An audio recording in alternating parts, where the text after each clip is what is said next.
नमस्कार दोस्तों, जय श्री कृष्णा। दोस्तों, घर के मंदिर में पूजा तो सभी लोग करते होंगे, लेकिन बहुत से लोग दीपक के इन नियमों को नहीं जानते होंगे।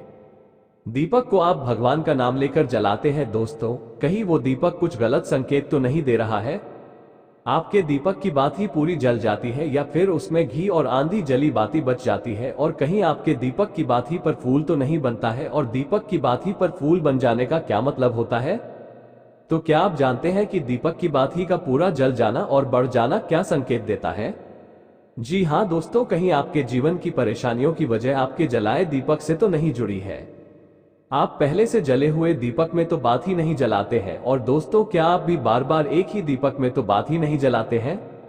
अगर आप भी ये गलतियां करते हैं तो आपको जानकर हैरानी होगी कि अपने पूजा के मंदिर में दीपक जलाते समय ये गलतियां कर दी तो इसके परिणाम हमें भुगतने ही होंगे। दीपक की बाती का पूरा जल जाना भी अलग अलग संकेत देता है। मित्रों, जो हमारे लिए जानना बहुत जरूरी है, तो इन्हीं सब बातों को जानने के लिए वीडियो में आखिर तक हमारे साथ बने रहिए। स्वागत है आपका एक बार फिर से हमारे चैनल था वास्तुशास्त्र पर। आगे बढ़ने से पहले वीडियो को लाइक जरूर कर दें, जिससे कि श्री बागेश्वर बालाजी धाम की कृपा सदैव बनी रहे। तो दोस्तों, चलिए जानते हैं दीपक के रहस्य और संकेतों के बारे में। दोस्तों, अगर आप दीपक जलाते हैं तो दीपक एकदम से ज्यादा जलने लगता है, या दीपक बुझ जाता है, या पूरा जल जाता है और दोस्तों उसमें फूल बन जाता है, तो इनके अलग अलग नकारात्मक और सकारात्मक परिणाम होते हैं। तो सबसे पहले ये जान लेते हैं कि अगर हमारे दीपक में फूल बन रहा है तो इसका सीधा मतलब क्या होता है। जी हाँ दोस्तों, दीपक में फूल बनना मतलब भगवान ने हमारी प्रार्थना स्वीकार कर ली है और हमारी पूजा से प्रसन्न है, इसका संकेत दिया। बाती में बने हुए फूल के माध्यम से देते हैं। दोस्तों, अगर आपके घर में दिव्य शक्तियां मौजूद हैं और आपके साथ साथ वह भी ईश्वर की पूजा में अपना ध्यान लगाती है, तो आपके दीपक की बाती में एक से ज्यादा फूल बनते हैं और कभी कभी तो साक्षात देवी देवता का रूप भी देखने लगता है। अगर आपके दीपक में फूल बन रहा है तो आप सच में भाग्यशाली हैं। और इसी के साथ दीपक जलाने के कुछ खास नियम भी आपको जरूर पता होना चाहिए। दोस्तों, तो चलिए बात करते हैं कुछ नियमों की। तो दोस्तों, अगर आप भी पहले से जले हुए दीपक में ज्योति लगाते हैं या पहले से जले हुए दीपक में बाती उसी में रखकर जला देते हैं, तो ऐसा करने से भगवान आपसे प्रसन्न होने की बजाय आपसे नाराज हो जाते हैं और आपको बहुत भयानक परिणाम देखने को मिल सकते हैं। इससे आपके बनते हुए काम बिगड़ने लगते हैं और आपकी तिजोरी का धन खर्च होने लगता है और आपके धन आने के सारे रास्ते भी बंद हो जाते हैं। तो आप हमेशा ये ध्यान रखें कि जब भी आप दीपक जलाएं, आप हमेशा साफ सुथरे दीपक का इस्तेमाल करें। इसी के साथ कुछ लोगों की आदत होती है कि वो हर थोड़े दिन बाद अपने दीपक को बदल देते हैं।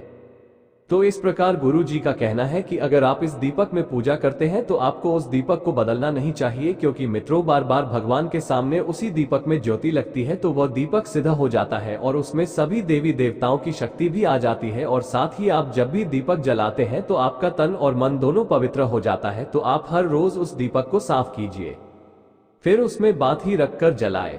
आप जितनी बार भी दीपक जलाए उतनी बार उस दीपक को साफ करके बाती जलाए। लेकिन अगर आप गलती से भी उसको बदलते हैं तो आपकी तरक्की में रुकावट आ जाती है।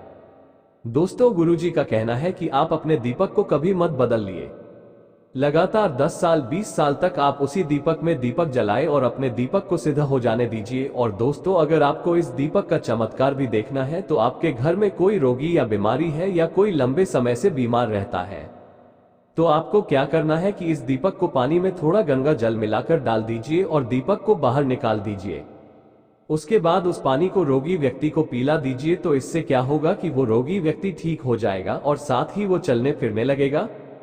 इससे उसका मानसिक संतुलन बिगड़ा हुआ था वह भी ठीक हो जाएगा, क्योंकि उसमें सभी देवी देवताओं की शक्ति हो उसमें आ जाती है।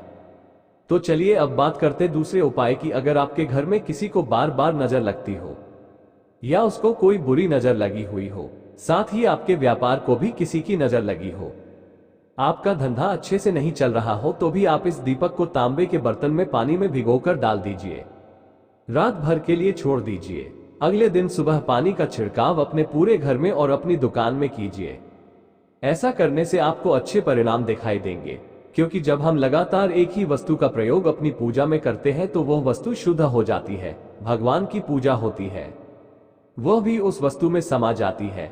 कभी भी अपने मंदिर के दीपक को बदलने की गलती ना करें। अगर आपके मंदिर का दीपक टूट जाता है या फिर खराब हो जाता है या खंडित हो जाता है, तभी आप दीपक को बदलें। लेकिन फिर भी आप उस दीपक को न फेंकें बल्कि उन्हें अपने घर में संभाल कर रखें, क्योंकि वो दीपक बहुत ही पुराना होता है। उसमें सिद्ध किया हुआ दीपक की शक्ति आ जाती है, उसमें सकारात्मक ऊर्जा भी उस दीपक में आ जाती है। तो चलिए दोस्तों, अब बात करते हैं, अगर आपके दीपक में घी बच जाता है तो इसका क्या परिणाम होता है। तो सबसे पहले ये देखें कि अगर आप किसी भी पेड़ पौधे की पूजा कर रहे हैं, उस पूजा में जलाया हुआ दीपक पूरा नहीं जलता या फिर उसमें घी बच जाता है, तो इससे आपके घर में बीमारियां घर बना लेती है। ये बीमारी के संकेत होते हैं और यह बीमारी कभी भी आपका पीछा नहीं छोड़ेगी। जब भी आप किसी भी पेड़ पौधे या मंदिर के बाहर किसी भी जगह पूजा करें तो ये ध्यान रखें कि आपकी बात ही पूरी जले और उसमें घी ना बचे, क्योंकि आपकी अच्छी सेहत के लिए बहुत ही ज्यादा प्रभाव डालती है।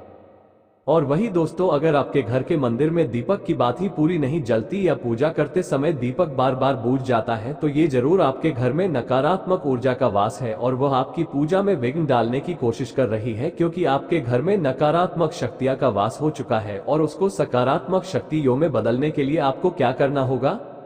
आपको करना होगा कि आप स्वच्छ तन मन से दीपक जलाए, भगवान श्री राम का और बालाजी महाराज का नाम ले। इससे आपके जीवन में सुख समृद्धि आएगी। मित्रों दोस्तों,